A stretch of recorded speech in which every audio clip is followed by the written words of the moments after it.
Okay. Hi, welcome. Today we are going to talk about mainly it's introducing the different aspects for your applications, and if you have any question, that is the idea of the parent class. So we are here to help you. This is our last year before we start the applications. So we will start August 1st. And so it's very important to be prepared for August next year, okay? So let me share, one second, I'm gonna share the presentation.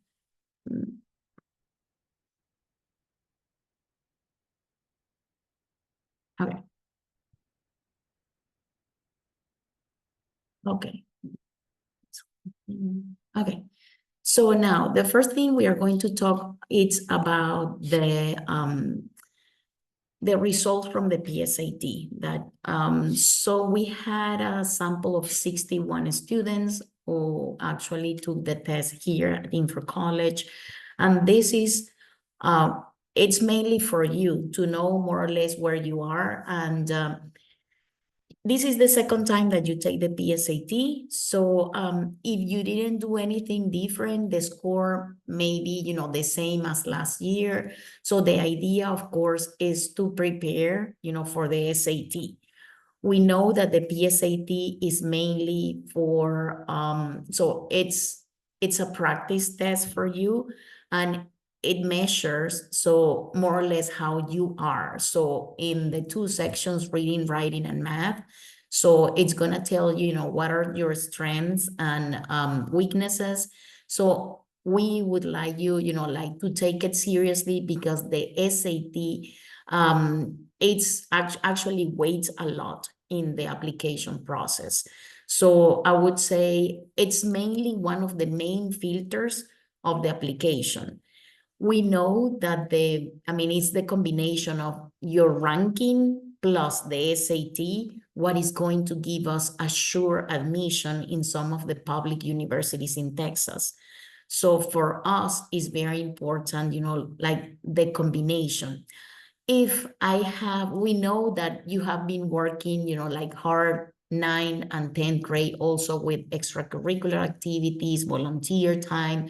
But if my GPA, it's, a 2.0, and I have 200 hours of volunteer hours, it's not going to help me. It does help me when I have a good profile, like at least I show, like if there is anything that I could do, like to show the representative that I have been, like focusing on my applications, it's very important to show your grades and the SAT. You are going to take the SAT in March next year. Your school will register you. So you already know what is your score. And so you will be taking the PSAT next month. So this is another possibility. If you didn't qualify last year for the Hispanic recognition, this is a second try, the last opportunity to qualify for that recognition. So remember, we don't know which one is the score. So we only know it depends on how competitive the class of 2026 this year is. So depending on the result of the test, you will take the test again. So this October, the PSAT 11, and in December, all the scores will be released to your, like to the College Board account. So you will be able to see your scores. And then around March next year is when College Board informs about, which one is the scores, the students that actually get the recognition. Remember, it's through an email. So they will send emails to all the students who qualify for the Hispanic recognition. And it's usually the student's email from high school, from your school. So it's very important. I know when the first student gets the congratulations, you have been, actually you qualified for that recognition. So we know that Isabel is going to send, you know, to invite everybody to check the College Board, if you get any email from College Board. So you need to check that. If you actually do not confirm that email, because usually you have to reply to the email. If you don't reply, that means, it's exactly the same that if you didn't qualify. So it's very important that you respond to that email, that you are aware. And sometimes they will ask for your transcripts. So it's somehow a verification of your, your GPA.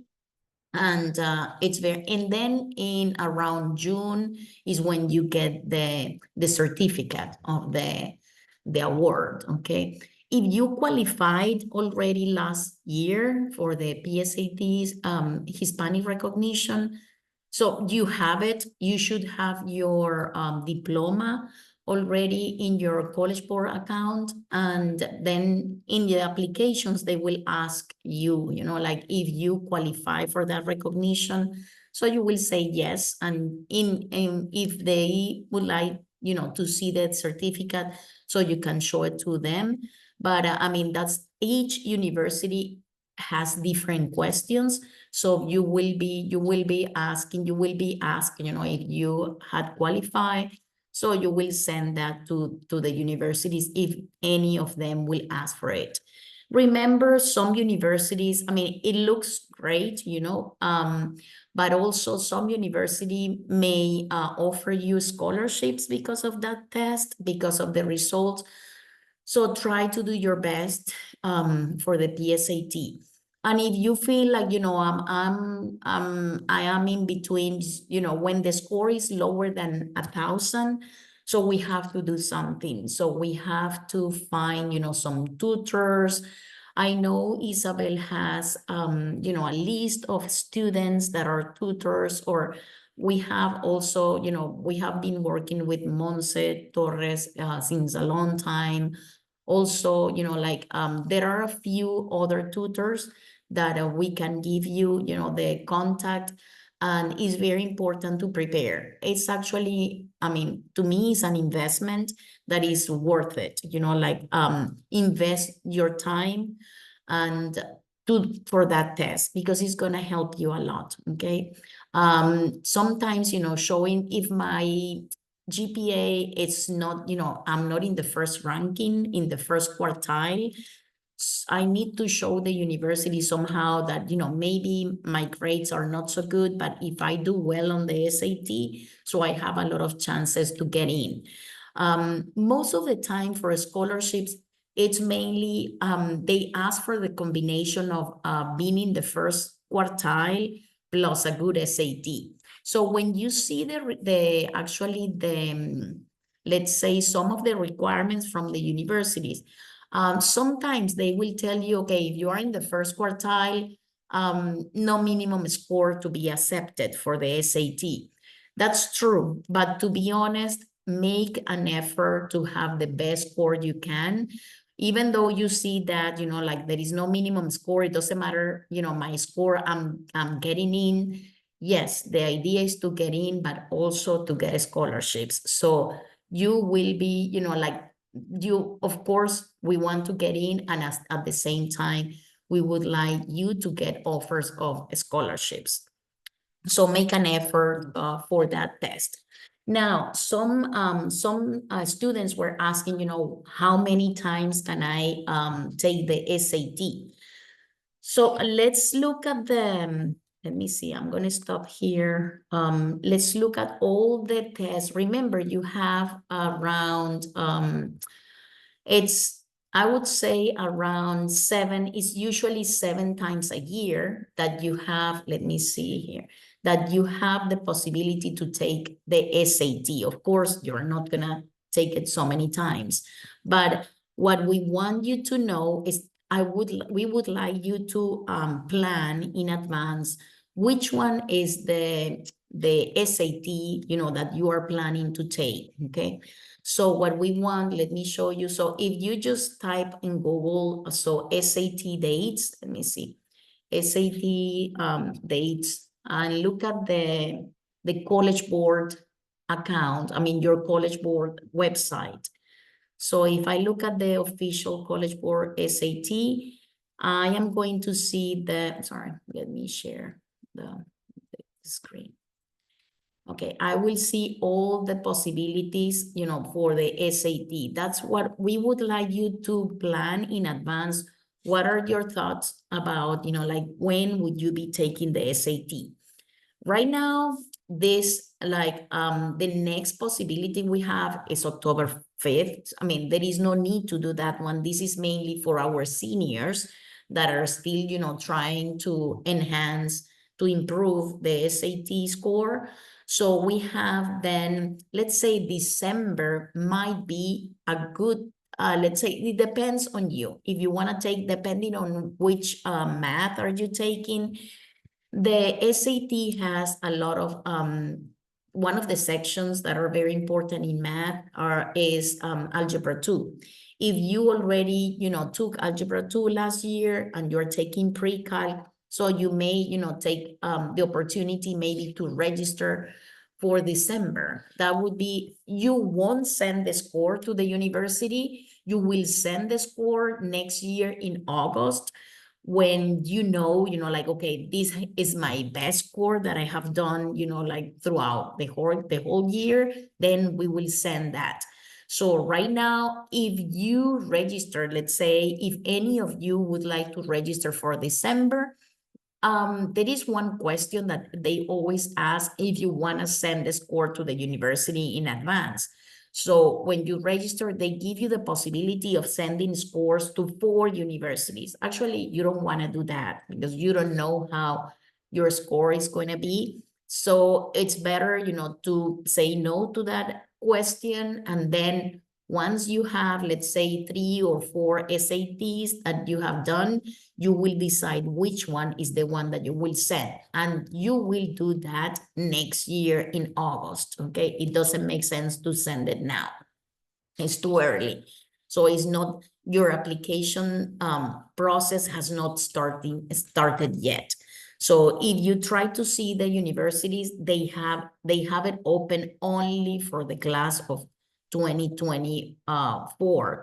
Yeah. So right now, it doesn't make sense, to apply because it hasn't started yours, okay?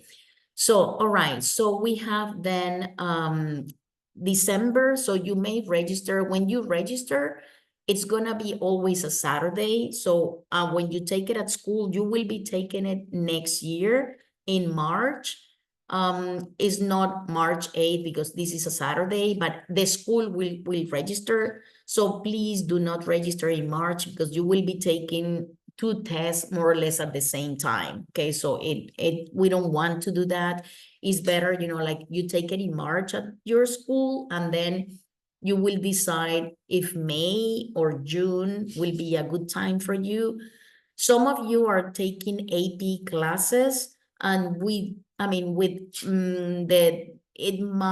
you may have a conflict with May test because it's when you take the AP test.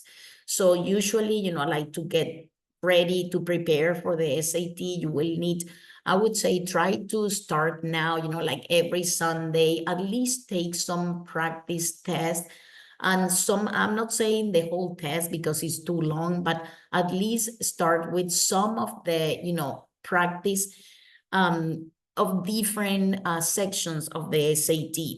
We can see that when you go into your Blue Book account and you have the possibility, if you check on Khan Academy, let's check that Khan Academy. And you create your own, your sign up for Khan Academy. Then you have, okay, sign up. I can sign up. Oh, sorry, I don't have my account in here. I wanted to show you that the sign up, of course, is free, but you have test prep in one of the courses that they will help you with. You have digital SAT. And the digital SAT has, this is the deal, College Board and Khan Academy, how to maximize your score with free official digital SAT. you already have taken the full length test that they offer, but you have this practice, individual practice like algebra, problem solving, and data analysis, advanced math. So you could do also this part, of the test. So we recommend you to, like to practice. We know that the test is gonna be, middle of October, but still it's important to continue studying for the SAT, okay? You still have some time for March, so try to do your best. And to be honest, we know some students that in the past have practiced with SAT, practice with Khan Academy, and they have been very successful. It's to be honest, it's mainly that you need to be consistent. You need to set, like the time apart and say, okay, Saturday or Sunday, I'm gonna take 2 hours for the SAT. I know you have a lot from school, but it's very important, if you set the time, so it's gonna help you a lot. So every time that we talk to tutors, they always say that practice is what is going to help you, okay? And even if you take some classes from tutors, it's not enough, like when you go to tutoring and you are there, for some time, it is important to practice on your own as well, okay?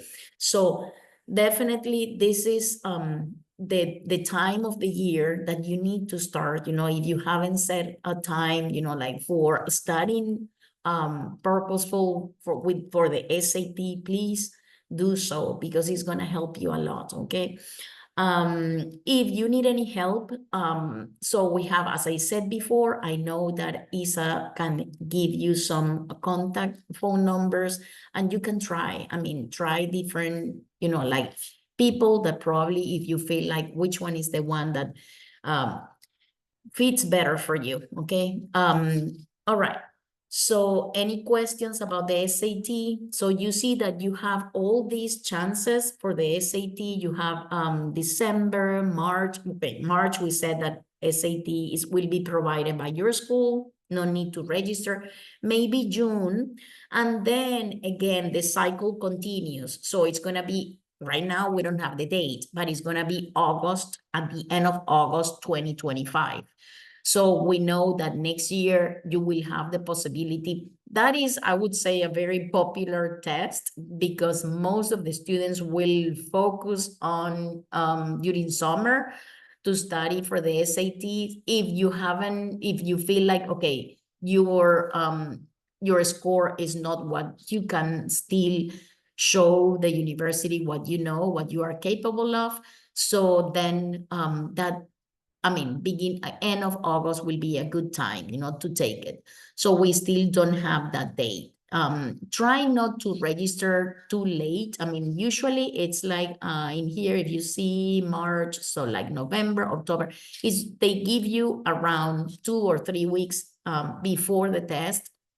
And there is also, you have this also deadline for late registration, but there is no need to pay, for late registration. So usually, if I remember well, it's around $50 every time you register for the test, unless you have a free lunch, okay? If you have free lunch at your school, please talk to your counselors, because you have the possibility to take the test without paying, okay? You have, I believe it's 4 times that you can take it, okay? So, and I remember one student told me one time, okay, Teresa, I don't like the food from school. I'm not going to apply for free lunch. It's not because of the food. It's because it gives you, like some advantages if you have free lunch. In this also, every application costs 75. It depends on the university, but it's around $70, $75. So if you have free lunch, you don't pay the applications as well. So make sure to check, if you may be entitled for free lunch, okay, at your school.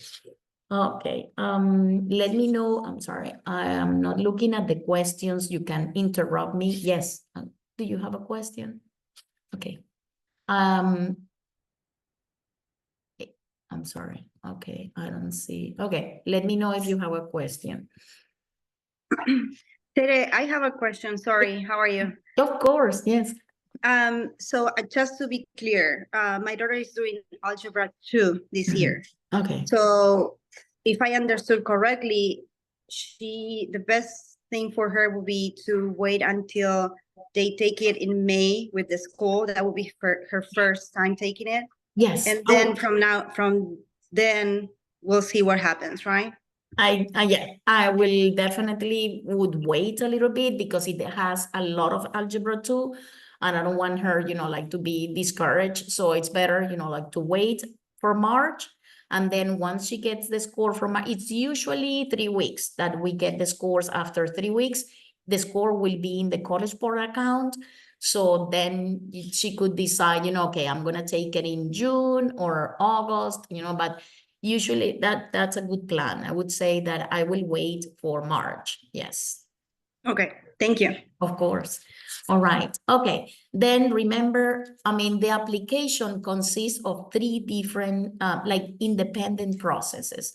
One is mainly, like the application process, so that you need to open the platform that we are going to use. Most of you will be doing Common App. And then you will have the list of the universities. You will be working, starting, like end of junior year, we will be working with that platform. You will have to do like the essays for the universities. So the idea is to prepare for August 1st next year. And we could do that in advance. That's the good news. So we don't need to wait for August 1st. We have all the requirements in advance that so mainly during your summertime next year, so you will be working with essays and the applications. But formally, it will be August 1st when we could start, like making sure that all the data is in our platform, that everything is going to be ready to send, okay? You may ask, like, some students ask, okay, Tere, but if I start the applications in August 1st, and then I will be taking the test in August, end of August, the SAT. Yes, that's perfectly fine. So you will start with your application. You even may submit the application if you are done with it, but the school committee, the college will not make any decision until you send the SAT score. So you can send the application before, let's say, around August 24.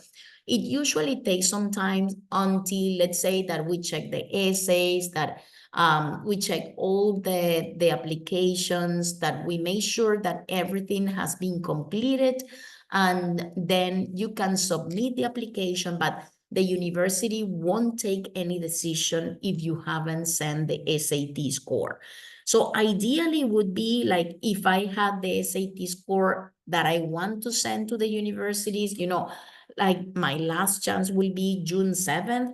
But let me tell you, most of the students will take the SAT at the end of August. And actually, end of August is fine. It's perfectly fine.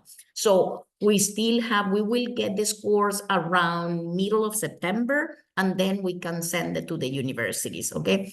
Remember, every time you register for the SAT, please do not choose the option to send your score directly to the university. Always make sure that you receive it first, and then you will send it. They ask you the question because sending the score costs around $12 per university.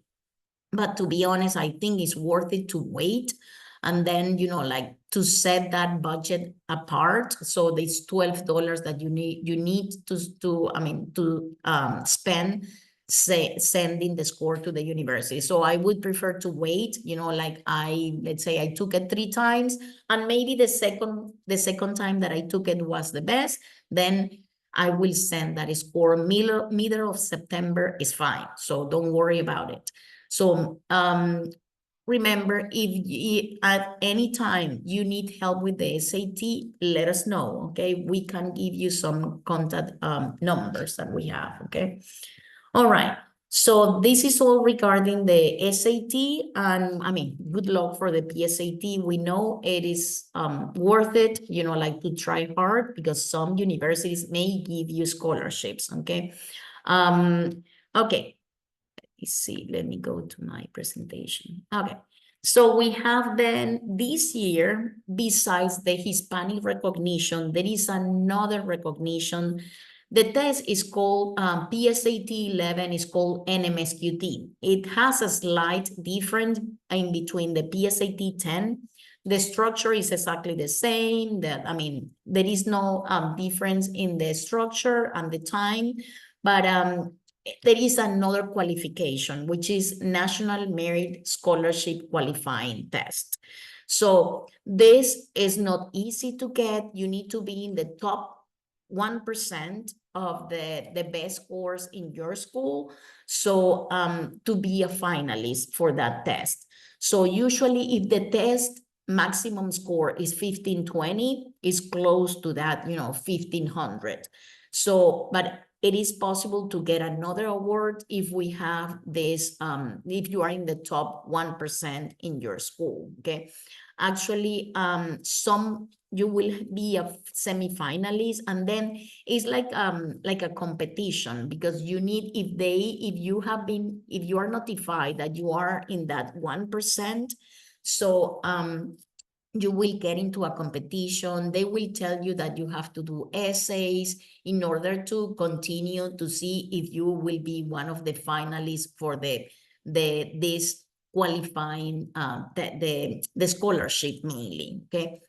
So this is another award that you may get, but it's close to the 1500, okay? So you will be notified. Usually, remember, you get the test, you take the test in October. By December, all the scores are released in your College Board account, and then in March next year is when College Board says, okay, for the National Hispanic Recognition, they will tell you, they will send you an email if you qualify.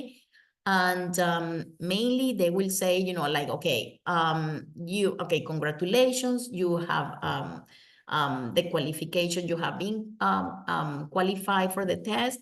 And mainly what we see is that most of the students, let's say, mainly it depends on how competitive your class is, but they will tell you, you know, like, okay, all students who has mainly more than 1,100 for the PSAT may qualify. So we will know in March. So still is a long process, but still right now, so do your best on the PSAT. You will let us know about your score in December, and then in March, College Board will notify you if you qualify or not, okay?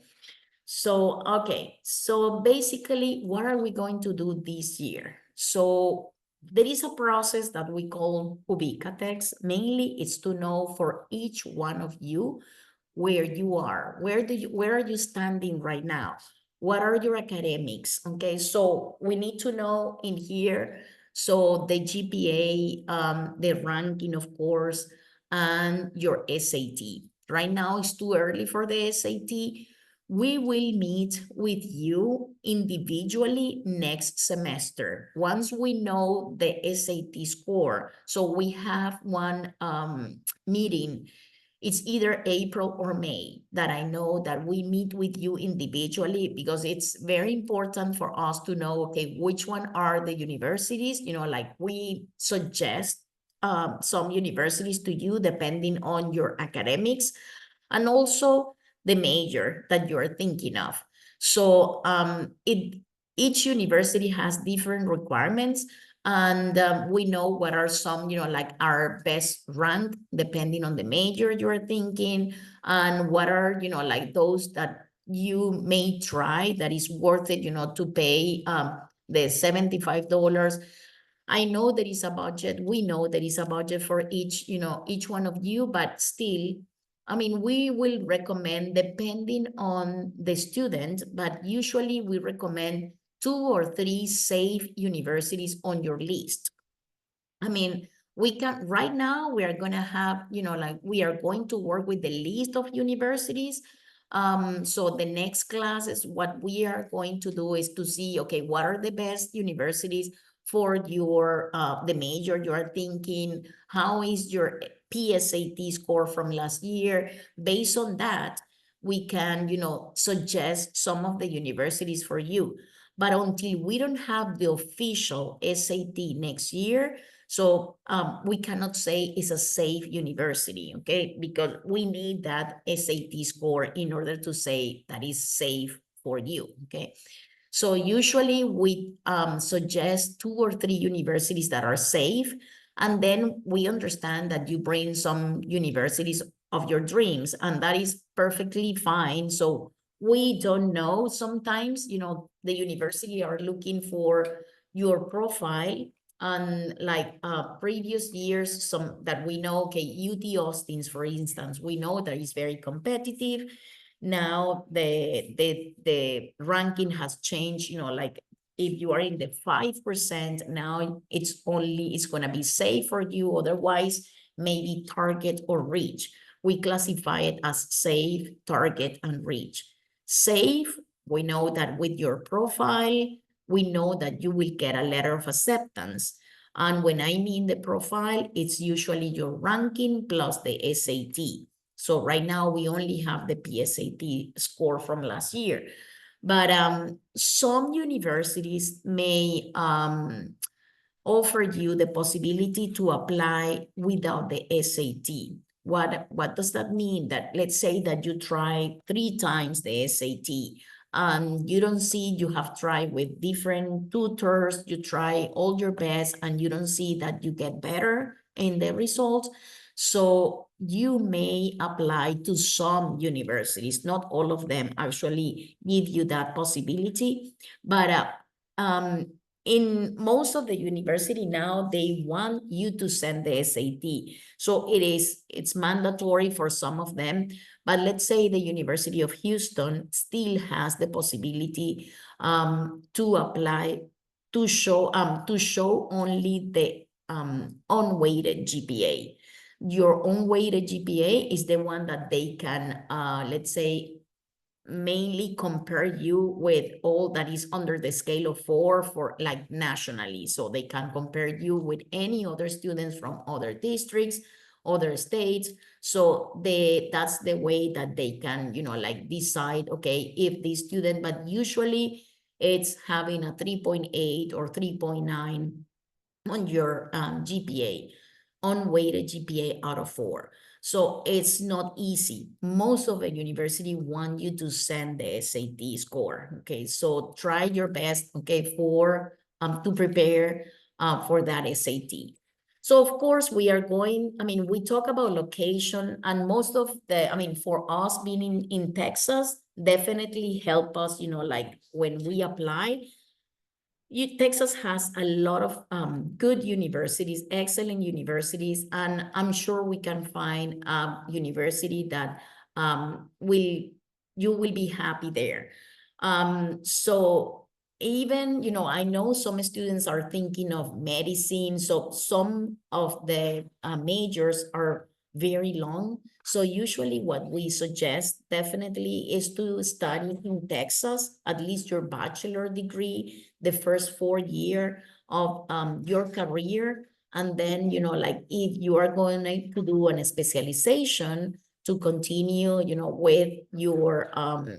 with your major. So of course you may look at maybe some universities out of state, but to be honest, in our opinion, there is no need to go out of state.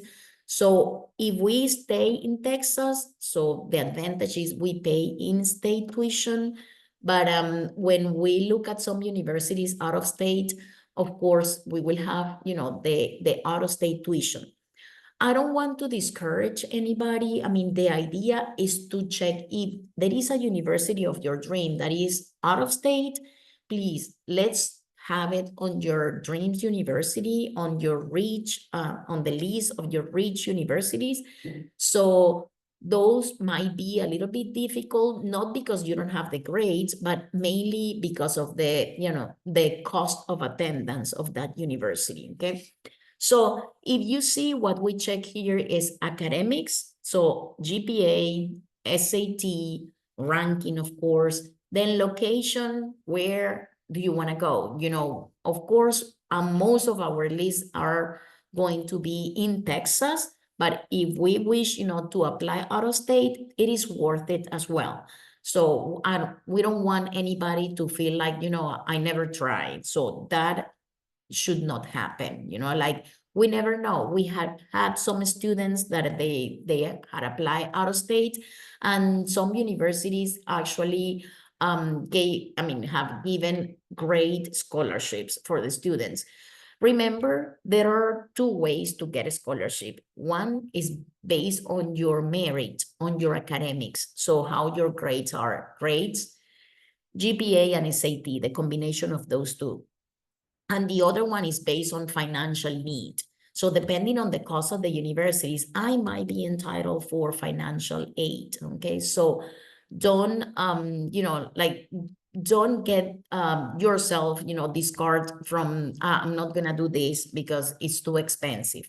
Let the university tell you, okay, I'm not gonna offer anything right now. At least we know that we have tried. So we never know what can happen, okay? And of course, so the major is very important. Because of the major, we will suggest, some universities based on your academics, okay? So when we talk about academics, I want to make sure, I'm sure most of you have the, like your rankings already. So let me see, I just want to make sure that you see the example of the transcript. So remember, we have this is our rank. This is one example of Katy ISD, but most of the students you will have, unless, you are in a private school, sometimes some schools do not give you the ranking, okay? So, but there is another way that their representative will know, depending on your GPA, how competitive your class, your school is, and how you are standing in regarding the whole class. Remember, the weighted GPA that you see at the end of your transcript is the one that is going to tell you the ranking.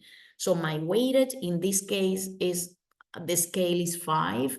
This student with 4.10 was able to be in the first quartile. So the 134, he was in the 134 position out of 658 students from his class. And so we will know, each one of you knows how competitive your school is. And I know, you may be thinking, okay, it's not, fair for some of you that some schools are more competitive than others. That's how the system works. That's how it is. So there is nothing we could do. So we have to show you, okay, based on my GPA, I will get the ranking. And if we do this division, 134 divided by 658, it's around 20%. So the universities measure when you see the requirement, is going to be because of quartiles, right? So if you are in the first quartile plus the combination of your SAT, then it's going to give me the possibility of having an assured admission. The unweighted GPA is the one that the representative from college will see, that can compare you with other students from, any other state or any other district. Remember that each district has its own rules about the GPA. So Katy and Houston are more or less the same, is out of 5. The scale is out of 5 for the weighted GPA. The unweighted is exactly the same for everybody, is under the scale of 4, okay? But the weighted GPA depends on the district and the school, of course, in this case. So it's going to be how competitive my class the class of 2026 from my school is. So I will get my ranking based on that, okay? So if we look at any other, let's say, University of Houston freshman requirements. So what are we going to see? So we will see, of course, so how competitive, depending on the major as well. This is because it's the University of Houston that the requirements, they have it based on the major. Not every university does it like this. So we have depending on the major. So we will see in here, okay, if I want to study business and I am in the top 20% of my class, then that was given because of the weighted GPA, right? The 20% of my class, and I get a 1270 SAT or a 27 on the ACT, which is another possibility that you can also register for the ACT next semester. Then you have an assured admission, remember. If you are in the second quartile, then you need a 1310 in order to have an assured admission. If we are below the 51% of the class, we need at least 1310, and they will actually meet. It's an individual review. There is a committee who meets, and depending on the holistic view, then they will see, okay, what else the student do, like, let's say, extracurricular activities, volunteer time. If you did something that you can say, okay, I had done, like, also what clubs did you participate, if you have shown any leadership skills throughout your high school career. Those are questions that you will be answering in your essays, okay? So mainly your essays are going to be about, like leadership skills, challenges that you have had throughout your high school career. We will actually work with those essays during mainly next semester, that we will see which one are the essays for next year. Most of the time, the essays, the prompts of the essays are released by March next year. So we can start working with those during, from March to August, okay, that we start the applications. All right, then another case, so they have, if it's engineering, so we have top 25% or second quartile, third quartile, or fourth quartile. If you see here for engineering, so when we talk about the SAT, we know that it has two sections, right? Reading, writing, and math. So reading and writing is one section, 800 for the SAT, and math, 800 as well. So we have the maximum score of 1600.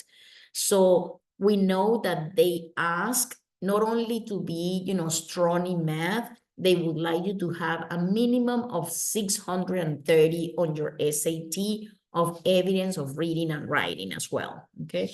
And the ACT is another company. The university does not care which score you are going to send. You can, you could do 3 times your SAT, and also, why not? You can try the ACT next semester, act.org.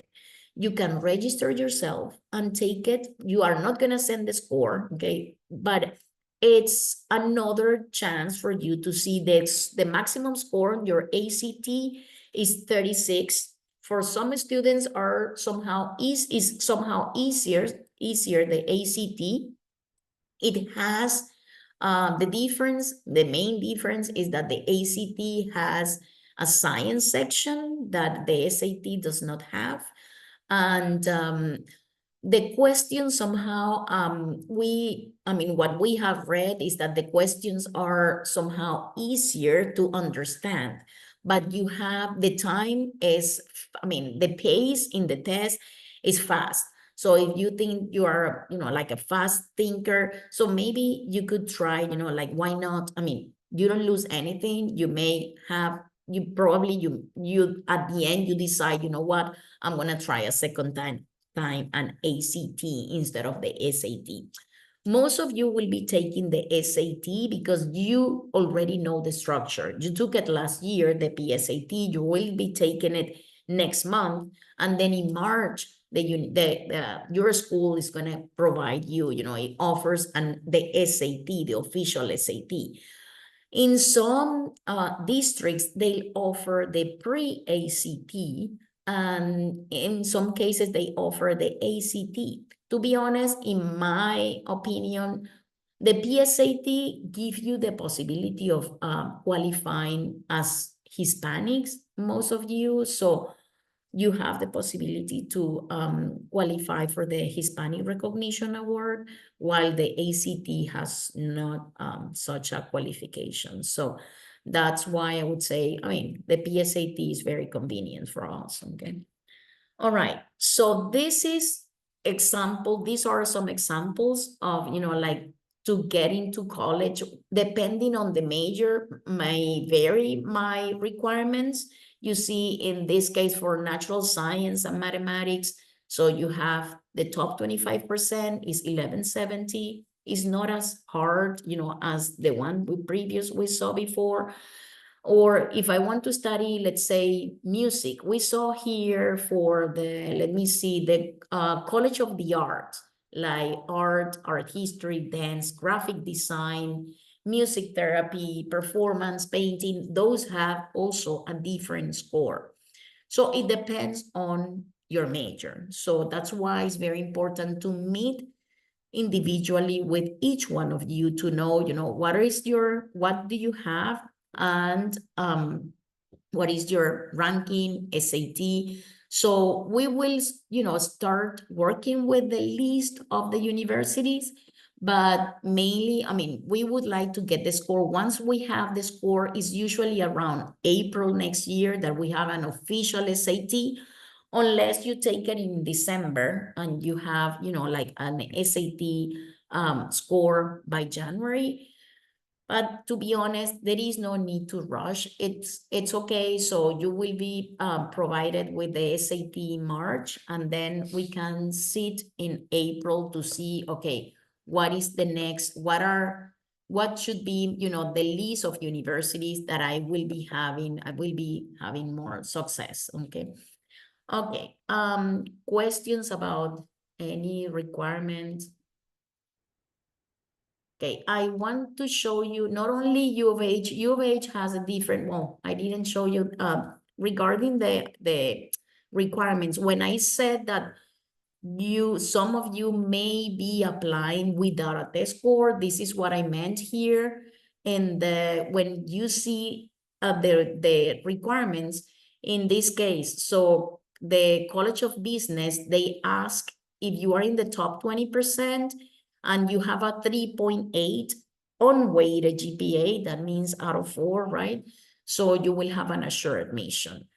But only to clarify, so the University of Houston will recalculate your unweighted GPA. Only the University of Houston is the one that we know that they do that. They only take into consideration your core classes for the unweighted GPA.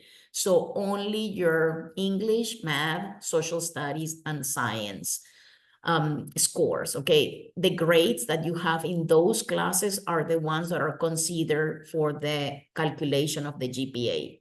They do that, so they don't take into account all the electives that you have. I mean, like having an A in PE, it's too easy, you know, like, okay, or, you know, I mean, they don't take those for the calculation of, when you see this, it's only your core classes, okay? Only for U of H. I don't want, you know, you to confuse.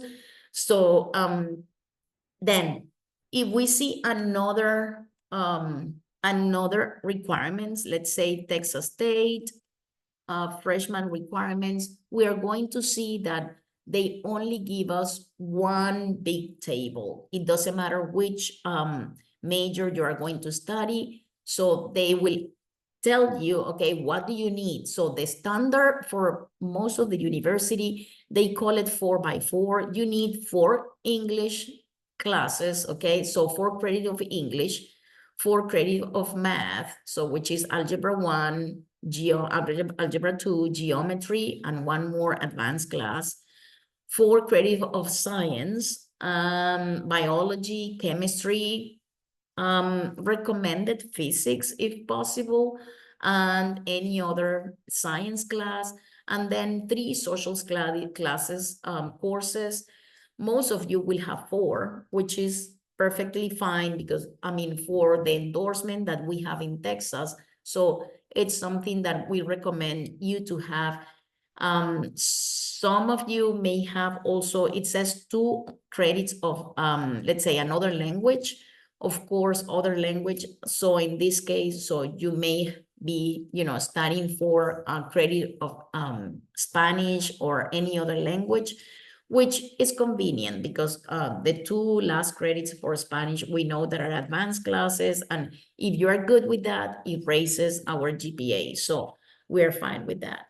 And the admission review, so it says in here, when reviewing your application, Texas State will consider your high school curriculum, okay? So besides that, the admissions essays, quality and competitive level of courses taken and grades earned, in addition to other factors presented in your application.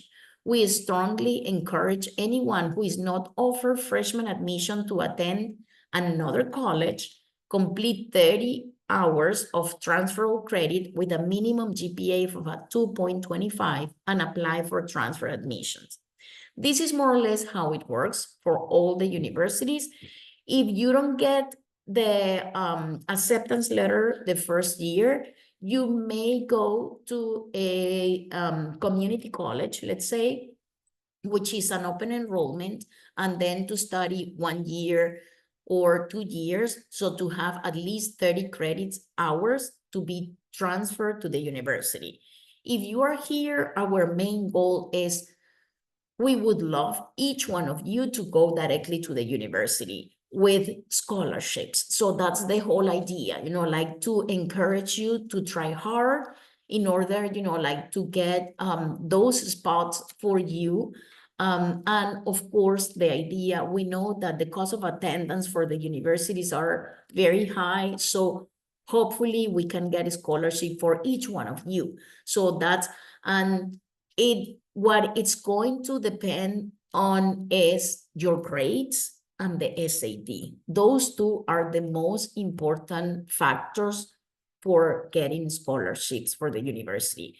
We know that there are some, when we talk about scholarships, it's we always think that, okay, the best scholarships, and I am going to get it from the university that I'm going to attend.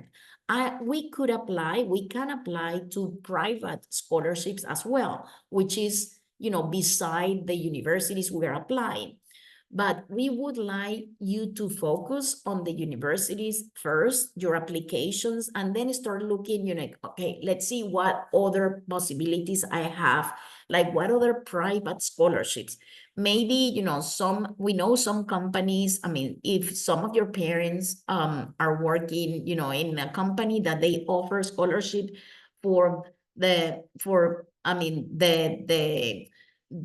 son of you, so you could actually apply to some. So ask in your company parents if you have the possibility for your daughter or son to apply for scholarships to the university. Some companies will do that. Also, we have the possibility private scholarships like Coca-Cola, Microsoft. And also, each school has some scholarships. We are going to see that in your counselors are a very good resource for scholarships. Some schools will actually have the list of scholarships in the website. Okay, so I remember my 2 sons graduated from Cinco Ranch High School, and I used to check all the time, scholarship from Cinco Ranch High School. Actually, it wasn't only from the Cinco Ranch High School. Let me see if it was a long time ago, but we could check Cinco Ranch High School. It's for everybody, but I like the way that they used to post every week. Cinco Ranch High School counselor. It was in the counselors webpage. So let's see, counselors home. So that is something, okay. You see, it's still there. So okay, my last one graduated in 2018. So it's been already some, let me see, scholarship bulletin board. So let me know if you are not looking at the website. No, I mean, any high school. And if I show you, let me see, let me close it and open it again, because sometimes does not show what I'm looking for. Here, okay. Here, let's see. I have Cinco Ranch High School 2024, 25 scholarship bulletin number 4. Every week they post different scholarships. Okay, in here, most of these are for seniors, okay? But still, we can have a look at it and then you can decide, you know, maybe next year you see this one. Graduating senior, pursuing a degree or certification in an approved field of study, so see list of application, planning to enroll in a certificate or degree program leading to a manufacturing career. Minimum GPA 2.5 for students attending trade, community, or technical colleges, or 3.0 for students attending universities. So we see that what are the requirements and how much is up to 2,000 per semester, which is not bad. Coca-Cola, let's look at this one. Coca-Cola Scholars Program. High school senior with a passion for social justice who excel academically and in service to others. U.S. citizen, U.S. national, U.S. permanent resident, refugee, asylee, Cuban, Haitian, entrant, humanitarian parole. Planning to pursue a degree at an accredited U.S. post-secondary institution. Minimum overall GPA of 3. School activities and community service. So they would like to see that on your resume, okay? So maximum, so it says 20,000. So it is important to check, you see that from your school, you can also see some scholarships. To be honest, this is, I mean, usually when you look at your list, you see, wow, I can apply, you know, I have the chance to apply, yes. But most of these are seniors. I would do my list, you know, that I know next year, I will be looking for those scholarships, you know, or you can go into, you know, again, the webpage from your school, ask your counselors, you know, like, okay, is there any scholarship as a junior that I could be applying right now? Some of the scholarships, you won't get the money until you register into the university that you are going to attend. So some of these scholarships goes directly to the university, to the Department of Financial, that you will see all reflected in your portal. When you apply, you will have a portal for each university that you apply, okay? I apply to the University of Houston, I will have the Cougar portal. I apply to Texas A&M, I will have the Howdy portal. And in that portal is going to show me everything that is about me, my grades, I mean, what the transcript that I have sent, everything. If there is a to-do list that they are asking, okay, Teresa, I would like to have, let's say, a detailed resume about your years from high school, or I would like to see your permanent resident card, you know, like they might ask you. So it is very important, once you apply, we will see that next year, that the work does not end when you apply. So it starts another process. So you need to start checking all the portals for each university to see if they are asking for anything else before they take a decision about your case, okay? So that's why, so there are scholarships, yes, it's a lot of work. Most of the time, you will need to write essays for this, you know, private scholarships, but still, you know, it is, of course, it is worth it to try, definitely. I mean, we know that the cost of attendance is very high. Let me stop 1 second here. Any questions so far? Okay. So regarding cost of attendance, that was another of the section that we saw in our presentation. So we have here cost. Remember, you check cost of attendance. If I check, let's see, let me open again okay, we had Texas State University. Let me see here. Texas State I mean, a public university in Texas, it's usually around, we say 25,000, a little bit more per year. Every time we talk about cost of attendance and you hear that term, is usually annual, okay? So you need to multiply by 4, so that would be your 4 years. So Texas State, let's say cost of attendance, okay? Any university cost of attendance, in order to know how is, you know, how much money I'm gonna pay. But then don't worry, most of the time we can get a scholarship based, remember, on your grades and the SAT. That's why we encourage you so much about, you know, preparing for that SAT next year in March, okay? So let me just 1 second share the cost of attendance that was in the little guide that we had, you know, the academics, so location, majors, and cost of attendance. That would be our last part to decide, you know, where am I going? So here, tuitions, in here you can see for Texas State, it's a public university in Texas. So we have tuition and fees, 12,000 for Texas resident. Remember, you are considered Texas resident when you have been here in Texas. I mean, after a year, you are considered a Texas resident. Independently, I mean, it doesn't have to be, is not regarding your legal status. So some students were asking, okay, Teresa, but I don't have the permanent resident. It's not that. So you are considered Texas resident for the tuition. So once you have been more than a year in Texas. I do not know. I mean, sometimes, you know, I get the question like, okay, how about if I move to Florida? I mean, will I be considered? I mean, I have family in Florida. You are not a Florida resident because neither your parents nor you have been living in Florida. So you, even though you have an aunt or someone in your family, you know, a cousin in Florida, you are not a Florida resident, okay? And each state has its own rules. Before you move to another state, make sure that you won't be paying non-residents, the out-of-state tuition, okay? For students who come out of state, so they will be paying, you see, 24,000 for the tuition and fees. In our case, we pay 12,000. It's exactly the same when we go out of Texas. You know, I mean, unless it's a private university, I mean, it's the same for everybody.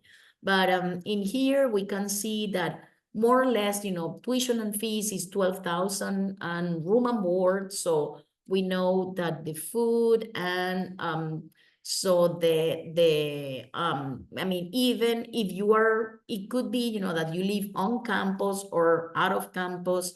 So more or less it's going to be, I mean, very similar. Okay. Sometimes when you live on campus, you have to buy a meal plan and it's a little bit more money when you live on campus, because you don't have the flexibility, you know, of going to the supermarket and cooking your own food. So most of the time on campus is a little bit more expensive, okay? So room and board, 12,000, that's going to be the same. Personal miscellaneous, that it depends on each student. So if I am in Texas State and I come to see my parents every weekend, of course, I'm going to spend more money. This is an estimate that they give us, like around 4,200 for miscellaneous, I mean, personal expenses for the year. Remember, when we say cost of attendance is the whole year. All these costs are divided into 2 semesters, okay, fall and spring. So for tuition, we will be paying around 6,000 each semester, I'm sorry. And usually you can set like an installment plan. So you can usually pay, you know, in 4 months. That's usually the maximum that they allow you. So 4 months, so you don't need to pay the 6,000 at once. So at least you have, you know, like you can set those installment payments, okay? All right, so this is regarding the cost of attendance and each university. If we look at private universities, well, that is something else. like rise, cost of attendance. Let's look at this. Most of the time, they don't set, I mean, it's usually, well, we can see it here as the tuition, it's only 54,000 per year, and other costs 19, so it's around 74,000 per year. So it's actually a lot, right? So I don't want to discourage anybody to apply to private universities because usually they have what they call endowment, which is a lot of foundations giving money to the universities, and they need to provide, they need to offer those. Otherwise, they will lose those scholarships. So we definitely would like, on your list, maybe, to have at least 1 or 2 universities. I mean, depends, some of you may be thinking, okay, I would like to apply to Baylor because that has been, one of my dream universities. It's perfectly fine. So there are some private universities that the applications are free. They want to encourage you to apply. So, I mean, we can talk as I said, so definitely each one of you will have its own, one-on-one, and we can talk, like to see which one are the best university I mean, what we suggest for each one of you, okay? Questions. I know that, I mean, it's a lot of things together, but the idea is to understand, what is coming right now, what we are going to do for next classes. We have the college list is going to be our main focus this year. So we would like you to start thinking about your colleges. So the college list, and the idea is to provide guidance for those. We will start working for also look at the platforms that you are going to use. There are mainly 2 platforms. Either Apply Texas for the students that are thinking to apply only in Texas. We recommend Common App because Common App, if by, I don't know, at the beginning you're thinking mainly only universities in Texas, but if you want to add one more for, any other university out of Texas, then you may need to do the whole platform of Common App. So we will start, like recommending Common App for most of you. It's a very actually friendly platform for the applications, okay? And of course, in January, we will meet again to see what are the last, like what is your plan for the courses you're going to take next year. Then we will start working for the essays that you need to prepare for the applications. It's mainly personal statements. So they would like to know more about you. They want to know, how you are. Mainly it's about, to know about what most of the questions are about, what talents do you have? If you had any challenges throughout your high school career, how did you overcome that? What did you learn from those challenges? So those are questions, the essays that you will need to write next semester. Some schools actually will have the possibility to work with those essays in your class. I know we know that some schools will give you the assignment for some of the essays, but if not, so we will help you to do that, okay? To start developing, writing your essays. Mainly that is, this year. So we would like to encourage you for, take your time to prepare for the SAT. So that is, take the time. And we know that you don't have, you have a lot on your shoulder with all your courses at school, but take it seriously because it is worth it. At the end, you will see that your applications will be successful when you have, a good profile from your high school plus the SAT.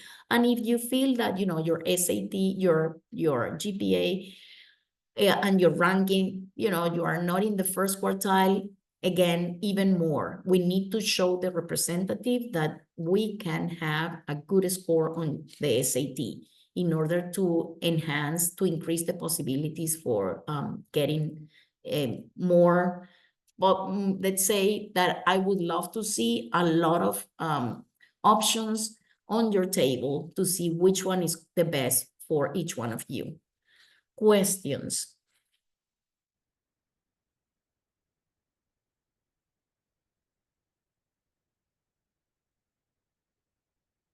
No questions? Let me see if anybody, I'm sorry that I didn't read. Okay, oh, perfect. What did you have a SAT score? That is perfect. I would love to see it. Yes. So if you have an SAT score, so we could start already looking at what are the best colleges for you, okay? Of course, you will be taking the SAT again, so you are gonna take it in March, and I'm sure the score, will improve, but then with the score that you have, we can start looking, okay, what are the best colleges, okay? So once we have the SAT score, then we can, we could see as you saw, the requirements are very straight for public universities in Texas.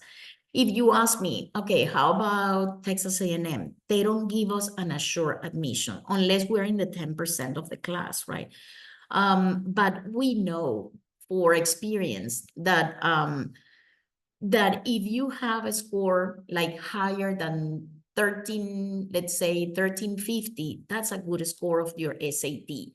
So try, to get as close as, 1400. I know that is high, but to be honest, there has been some students that is starting in 1100 and they got into the 1400, studying consistently with Khan Academy, not even a tutors. And I know some students ask me, Teresa, maybe, I need a tutor because there are some, sections on the test that I'm not strong. That is okay. So, but we could find, and even some of the students that have had, the experience, some of them are also offering tutoring.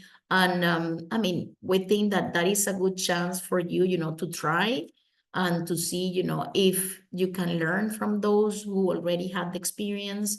So, but we see that most of the students who spend the time, consistently, they most of the time are successful, with the SAT. Another question? Nope. Okay. Well, I thank you for your attendance today. If there is no other question, so thank you so much. Gracias, chicos. Cuídense mucho. Enjoy the rest of your weekend. Gracias. Bye-bye.